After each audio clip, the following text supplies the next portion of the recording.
আসসালামু আলাইকুম গাইস।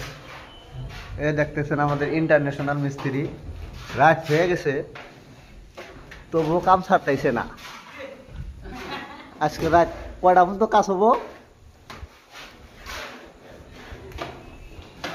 ভাই না? রাত কয়টা পর্যন্ত কাজ হবো আজকে?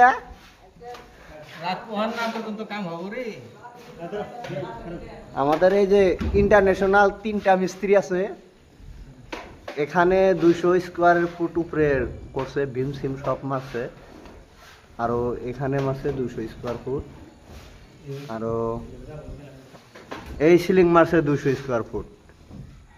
তাতে রাইস আপনারা বলে দিবেন ঠিকাদারের লাভ হবো না লস হবো। অনেকজনই আছে অনলাইন জগতে আইসা খুব বড় বড় কথা কয়, তাতে 3 জনে 600 স্কোয়ার ফুট মাইরা 6টা বিম মারছে। এটাই আপনাদের প্রশ্ন রইল যে ঠিকাদারের লাভ হবো না লস হবো, সবাই অনলাইন জগতে কয়ে দিবেন।